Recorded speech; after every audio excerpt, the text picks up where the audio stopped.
Good morning dear student, मैं sir Prakash Chandra Pariyar और DPS के जिला की ऑनलाइन क्लासेज में आप सभी का हार्दिक स्वागत है। तो dear student, please take out your book, notebook, pen and start learning with me. आज जो मैं पढ़ाने जा रहा हूँ आपको हिंदी की व्याकरण पढ़ाऊंगा। तो आपको हिंदी की नोटबुक लेनी है, वो भी कैसी, 2 लाइन वाली, जिसमें एक लाइन छोटी आती है, एक लाइन बड़ी आती है, वो आपको लेनी है। हिंदी के लिए 2 लाइन की एक नोटबुक आती है, वही आपको डालनी है, ठीक है। और हिंदी के लिए सबको सेपरेट अलग से नोटबुक डालनी है। हिंदी की नोटबुक को मैं चेक करूंगा खुद, मैथ्स और हिंदी की नोटबुक को मैं ही चेक करूंगा। तो आपको अच्छे से काम करना है, याद भी आपको करना है। हिंदी की ग्रामर पढ़ाऊंगा मैं आपको। तो मैं आपको क्या पढ़ा रहा था, संज्ञा पढ़ा रहा था। संज्ञा क्या होता है, किसी भी वस्तु, स्थान या भाव के नाम को क्या कहते हैं, संज्ञा। आपको मैंने संज्ञा के 3 प्रकार बताए हैं। कौन कौन सी होती है, व्यक्तिवाचक संज्ञा, जातिवाचक संज्ञा और भाववाचक संज्ञा। इसमें से मैंने आपको कुछ क्वेश्चन करवाए हैं।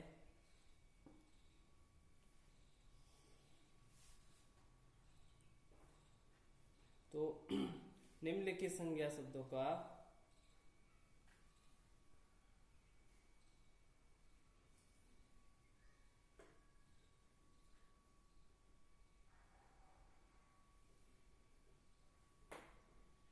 तो लगभग हमारे क्वेश्चन हो चुके हैं, ठीक है। संज्ञाओं में मैंने आपको बताया था भाववाचक संज्ञा, जातिवाचक संज्ञा, ठीक है। ये हमारा चैप्टर कंप्लीट हो चुका है। और संज्ञा किसे कहते हैं, संज्ञा के कितने भेद होते हैं, वो मैंने आपको बताया है। आज हम स्टार्ट करेंगे, सेकंड चैप्टर है हमारा, सेकंड अध्याय है लिंग, ठीक है। ये जो हमारा अध्याय लगभग फिनिश हो चुका है। सेकंड लेंगे हम लिंग। लिंग का इंग्लिश ट्रांसलेशन होता है जेंडर। जेंडर का लिंग है संज्ञा शब्द के, देखो अभी हमने पढ़ा था संज्ञा। संज्ञा क्या होता है, हर जिस नेमिंग वर्ड है, जिसका भी नाम है, वो क्या है, संज्ञा है। जैसे ये टेबल है, कुर्सी है, पंखा है, ईंट है, हर चीज है जो वो क्या है, वस्तुओं में सभी वस्तुएं क्या है, संज्ञाएं हैं। स्थान भी, स्थान के नाम है, वो भी क्या है, संज्ञा है, ठीक है। भाव, अगर कोई भाव है तो भी वो संज्ञा है। तो इसका मतलब सभी संज्ञाएं हैं। तो संज्ञा शब्द के जिस रूप से उसके पुरुष जाति या स्त्री जाति के होने का बोध हो, उसे लिंग कहते हैं। तो हम पहले इसकी परिभाषा लिखेंगे।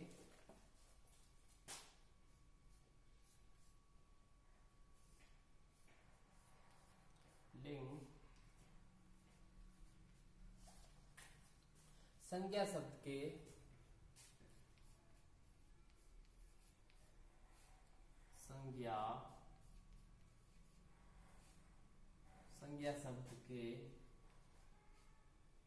संज्ञा शब्द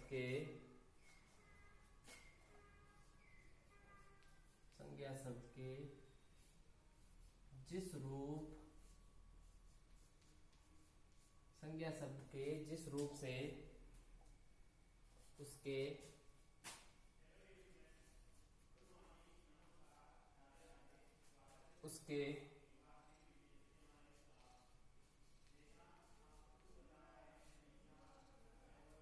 संज्ञा शब्द के जिस रूप से उसके पुरुष जाति या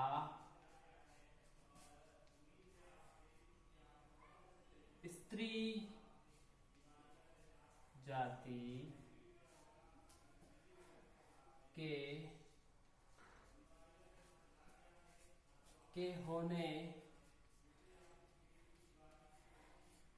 होने का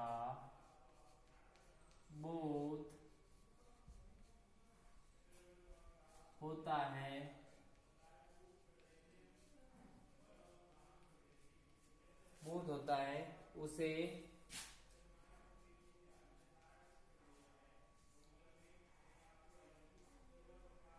लिंग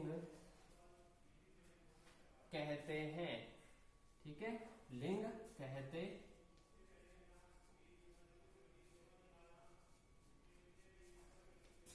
तो पहले आप लिखें, परिभाषाएं लिखें इसकी। लिंग क्या होता है, संज्ञा शब्द के जिस रूप से उसके पुरुष या स्त्री जाति का होने का बोध होता हो। अगर किसी भी वस्तु के किसी भी नाम है, कोई भी संज्ञा है और उस संज्ञा के नाम से अगर हमें पता लगे कि ये तो स्त्री जाति का है या पुरुष जाति का है या वो मेल है या फीमेल है, उसका ये अगर हमें पता लगे तो वो क्या कहलाता है, बोध होता है, उसे लिंग कहते हैं। ठीक है, जैसे उदाहरण है इसके,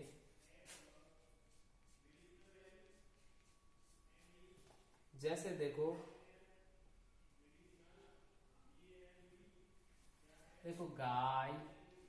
गाय से आपको क्या लगा कि ये कैसा है, कौन सा लिंग है गाय, यानी ये स्त्रीलिंग है। ठीक है, स्त्रीलिंग है यानी स्त्रीलिंग। इससे गाय सबसे हमें किसका आभास होता है, क्या बोध होता है कि ये स्त्री जाति का एक शब्द है।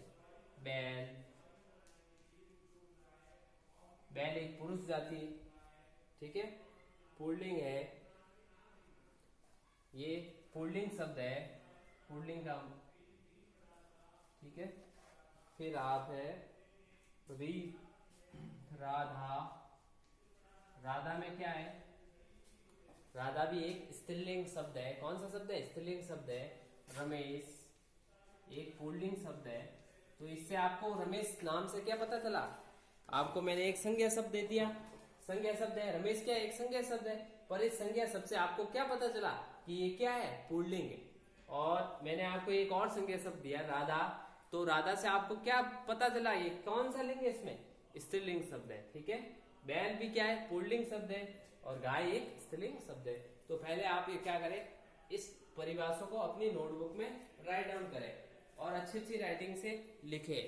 इनके शब्दों के बीच में आपको जगह भी छोड़नी है। एक शब्द लिखने के बाद में दूसरा शब्द लिखे तो उसमें थोड़ा सा स्पेस होना चाहिए। ठीक है, तो आप अब इसको आराम से लिखें।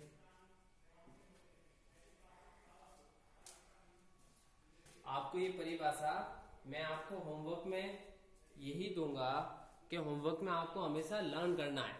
ठीक है, याद करने के लिए देता हूं, और जब भी नोटबुक चेक करूंगा तो मैं सारी परिभाषाएं, व्याकरण की सारी परिभाषाएं आपको पूछूंगा। लिंग क्या होता है, संज्ञा क्या होती है, संज्ञा कितने प्रकार की होती है। ठीक है, तो आज हमने क्या पढ़ा, लिंग।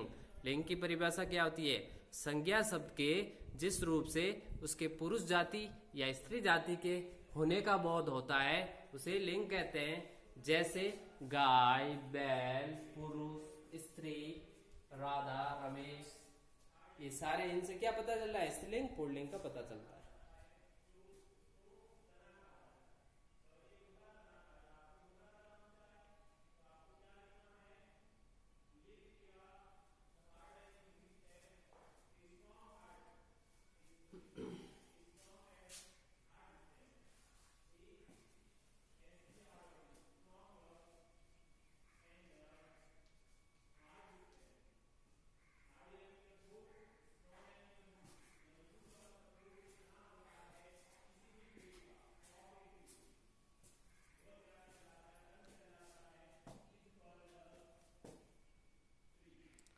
आराम से करें, अच्छी राइटिंग से करें, जल्दबाजी में ना करें।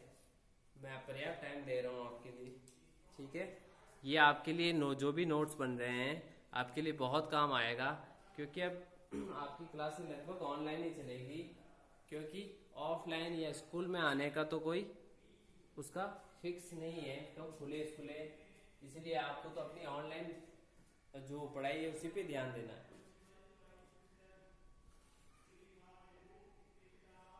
अब हम लेते हैं तो भाई हिंदी भाषा में लिंग कितने प्रकार के होते हैं। तो हिंदी भाषा में लिंगों के कितने प्रकार है, 2 प्रकार है। लिखते हैं हिंदी भाषा में,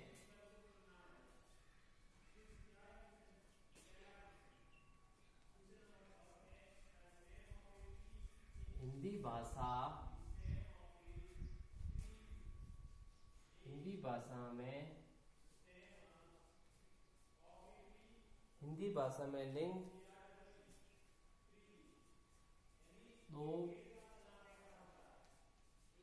दो प्रकार के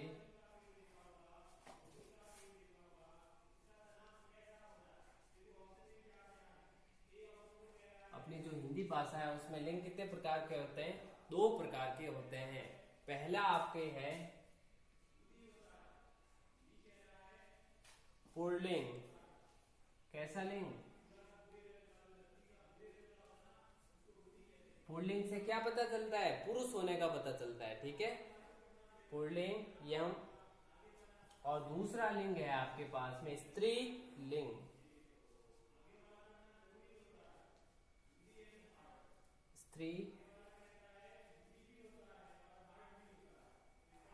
स्त्रीलिंग दूसरा लिंग कौन सा आपके लिए?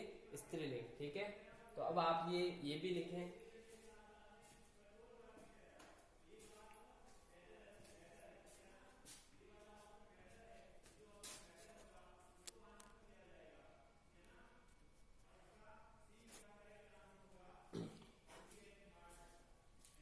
तो आज की क्लास में हमने क्या सीखा? लिंग, एक नए अध्याय की स्टार्ट किया है, नए अध्याय से शुरुआत की है। तो आपको भी एक नया पेज लेना है। क्यों? क्योंकि हमने एक नया चैप्टर स्टार्ट किया है, तो नए चैप्टर को नए पेज से स्टार्ट करेंगे। तो नया चैप्टर है आपका लिंग। लिंग क्या कहते हैं, किसको कहते हैं? संज्ञा शब्द के जिस रूप से हमें ये पता चले कि स्त्री है या पुरुष है, स्त्री या पुरुष का होने का बोध होता है, तो उसे लिंग कहते हैं। अब लिंग हमने कितने प्रकार के होते हैं? लिंग दो प्रकार के होते हैं, पहला पुल्लिंग, दूसरा स्त्रीलिंग। पुल्लिंग में क्या पता चलता है कि वो पुरुष है, स्त्रीलिंग से क्या पता चलता है हमें? स्त्री लिंग है, स्त्री जाति का बोध होता है, ठीक है। इन दो लिंगों को हम नेक्स्ट वीडियो में क्या पढ़ेंगे? डिटेल से पढ़ेंगे। आज की जो वीडियो है इसी में हम आपको होमवर्क में क्या करना है? इन दोनों परिभाषाओं को याद करना है। हिंदी में लिंग कितने होते हैं ये भी याद रखना है, दो ही होते हैं, और ये परिभाषा याद करनी है। तो आज की अपनी वीडियो खत्म होती है, कल अपन फिर मिलेंगे इसी समय। तब तक के लिए have a nice day, bye bye.